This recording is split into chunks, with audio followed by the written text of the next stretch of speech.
আমরা মনে করি আজকে বাংলাদেশের যত যতটুকু অগ্রগতি, বাংলাদেশ যতটুকু এগিয়েছে, তার পেছনে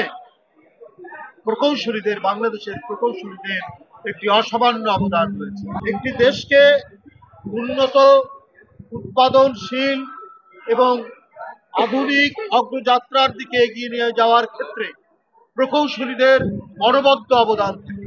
র্যাবের নেতৃবৃন্দ, মহান স্বাধীনতা, বহুদলীয় গণতন্ত্রের প্রবক্তা, আধুনিক বাংলাদেশ উপকার শহীদ রাষ্ট্রপতি জিয়াউর রহমানের মাজারে পুষ্পার্ঘ অর্পণ করেছেন এবং ফাতেহা পাঠ করেছেন।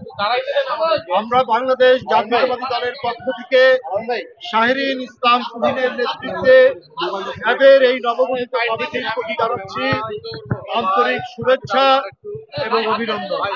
বন্ধুরা, বাংলাদেশ জাতীয়তাবাদী দল প্রত্যাশা করে অ্যাসোসিয়েশন অফ ইঞ্জিনিয়ার্স বাংলাদেশ, এদের নেতৃবৃন্দ প্রত্যেকেই মেধাবী এবং বাংলাদেশের শ্রেষ্ঠ ইঞ্জিনিয়ারিং বিদ্যা নিকেতন থেকে তারা গ্রাজুয়েশন এবং পোস্ট গ্রাজুয়েশন করেছেন।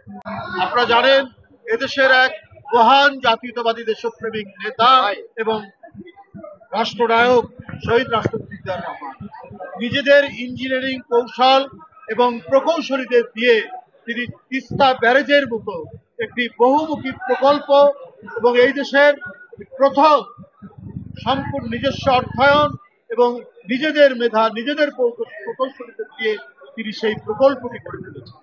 এই দৃষ্টান্ত বাংলাদেশের রয়েছে, কোথাও থেকে ধার করে আনতে হয়নি। তাই এই দেশকে আধুনিক প্রগতির দিকে এগিয়ে যেতে হলে আমাদের দেশের প্রকৌশলীরা, মেধাবী প্রকৌশলীরা যথেষ্ট অবদান রাখবে বলে বিশ্বাস করি।